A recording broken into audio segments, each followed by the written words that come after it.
अतुल अर्चना एक सुखी जोडी. सावी म्हणजे त्यांच्या संसारावरचे फूल. अगदी मस्त कुटुंब होते. दरवर्षी अतुल वाढदिवस आला की गाडी घेऊन एका गावी जायचा. अर्चना पण सोबत जायची. त्याच्या भावना तिला कळत होत्या, पण त्यांच्या हातात काहीच नव्हतं. कारण काळापुढे कोणाचं काही चालत नाही. प्रत्येकाच्या आयुष्यात असे वादळ येतच असते. त्यातून मार्ग काढून माणूस पुढे जातो. पण काही आठवणी अशाच असतात की त्या मिटवून टाकावे असे कोणाला वाटत नाही. जन्माची रक्ताची नाती अशी कधी मिटत नाहीत. अतुलचेही असेच होते. वादळ आले त्याचे अख्खं आयुष्य उद्ध्वस्त करून गेले. पण अर्चनाने त्याची साथ सोडली नाही. त्याने त्याला त्या धक्क्यातून बाहेर काढले. त्याच्या मनाची जखम पण भरत होती हळूहळू. पण हा एक दिवस तो खूप हळवा व्हायचा. अर्चनाने कधीच त्याला या दिवशी डिस्टर्ब केले नाही.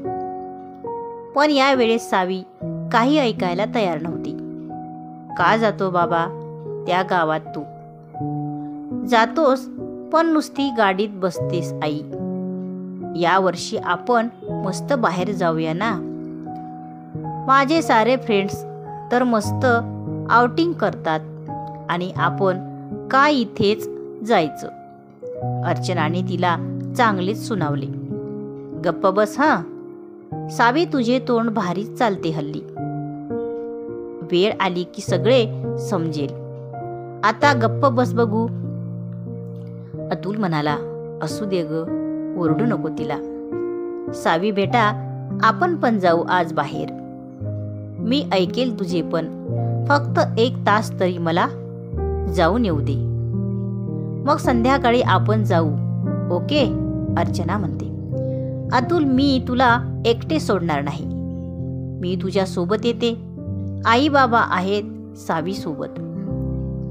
बाबा, या वेळेस मलाही यायचं तुमच्या सोबत. पण नुसते गाडीत बसणार नाही मी. आज तुमच्या सोबत येणार आहे. तुम्ही मला काहीच का सांगत नाही. सावी गाडीतून निघाले. 2 तास लागले. गाव यायला सावलीत गाडी लावली आणि काहीही न बोलता दरवर्षीप्रमाणे अतुल गाडीतून उतरला आणि त्या सामसूम रस्त्याच्या दिशेने चालत गेला. त्याच्या पाठोपाठ त्या मायलेकी पण गेल्या. थोडे चालत गेला. एका जागी तो थांबला. जोरात रडू लागला आणि सावीला म्हणाला, आज तुला सगळे सांगतो बाळा. इथे माझे गाव होते. गावाला सोय नाही म्हणून मी शिक्षणासाठी बाहेर होतो. इथे माझे आई बाबा, छोटी बहीण सविता सगळे होते. माझे शिक्षण पूर्ण झाले. नोकरी लागली. तिकडेच तुझ्या आईसोबत माझे लग्न जमले. आता आपण राहतो ते घर मी बांधायला सुरुवात केली होती. गावात जास्त सोय नाही, त्यामुळे आमच्या लग्नानंतर सर्वांनी या घरात राहायचं ठरवलं. पण नियतीच्या मनात काही वेगळेच होते. 11 वर्षापूर्वीची ती काळ रात्र अजूनही आठवते मला. जास्तीचा पाऊस झाला. गावात पाणी आले. थोड्याच वेळात लाईट नाही. सर्व संपर्क तुटला. मी तिकडे असलो तरी माझे सर्व लक्ष इकडे होते बाळा. खूप छोटे गाव होते हे, त्यामुळे जास्त सोयी नसल्या तरी छान वाटायचं इथे. सुट्टी काढून मी दर महिन्याला यायचो.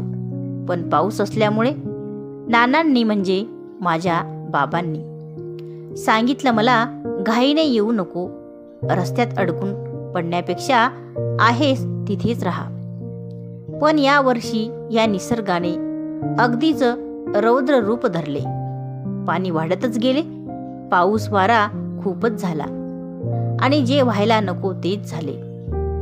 एक डोंगर कोसळला. अख्खे गाव त्यात गाडले गेले. काही लोक पुरात वाहून गेले. 2-3 दिवस कोणाशीच काही कॉन्टॅक्ट नाही. आपल्या इकडे पण अतिवृष्टीमुळे लाईट नव्हते.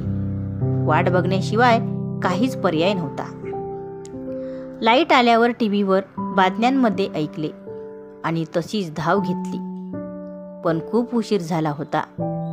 त्या पुरासोबत माझे आई, बाबा, बहीण, आमचे घर, सर्व काही नामशेष झाले. मी पूर्ण खचून गेलो.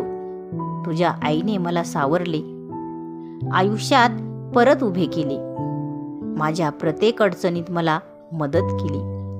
6 महिन्यात आम्ही साधेपणाने लग्न केले बाळा.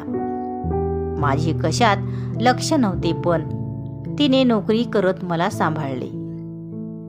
1 वर्ष गेले. हळूहळू मी सावरलो. परत काम करायला लागलो. संसारात रमून गेलो. पण माझा वाढदिवस आला की मी परत जुन्या आठवणीमध्ये जातो.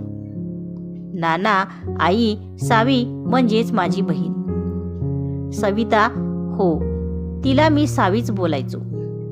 खूप तयारी करायची माझ्या वाढदिवसाची.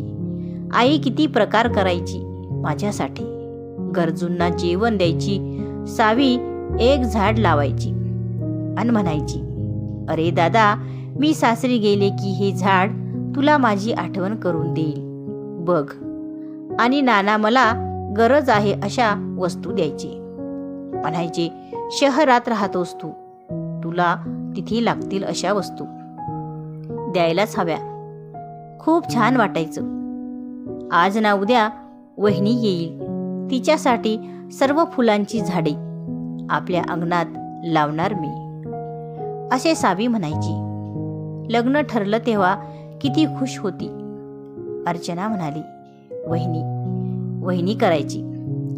माझी ओळख फक्त 2 महिन्याचीच होती ग, पण तुझ्या बाबांमुळे असे वाटते खूप जुनी ओळख आहे. आणि म्हणूनच तुझे नाव आम्ही सावी ठेवले. सावी सर्व ऐकत होती. अर्चनाचे आई बाबा जवळच असल्यामुळे तिला आजी आजोबा यांची कमी जाणवली नाही कधीच. आणि सर्वच गेल्यामुळे या आजी आजोबा किंवा सावीचे फोटो सुद्धा तिने कधी बघितले नव्हते. सारं काही गेले बघ बाळा. तेव्हा काही मोबाईल नव्हते ग, त्यामुळे फोटो सुद्धा नाही माझ्याकडे. आता राहिलाय तो फक्त हा वाहून गेलेला रस्ता. त्यात मी शोधतो त्या फक्त त्यांच्या आठवणींच्या खुणा. म्हणून माझ्या प्रत्येक वाढदिवसाला मी इथे येतो.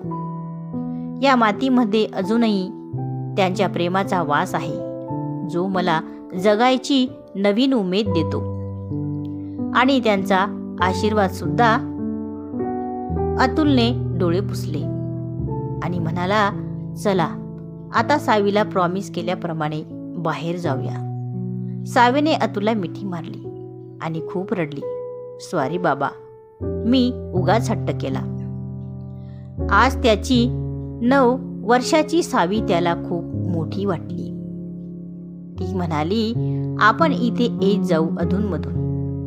मला आवडेल तुमच्या लहानपणीच्या गोष्टी ऐकायला.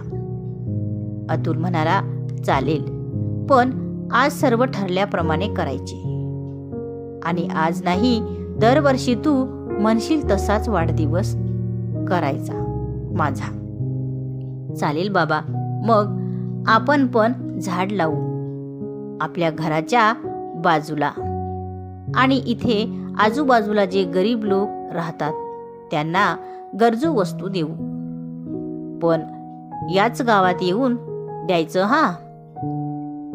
दोघं बाप लेक भरभरून बोलत होते आणि अर्चना त्यांच्याकडे एकटक बघत होती. आज अतुल इतक्या वर्षांनी तिला पहिल्यासारखा वाटला. एका वादळाने केलेला आघात सहन करून उभा राहिला असला तरी मनाचा आघात आज खऱ्या अर्थाने दूर झाला होता.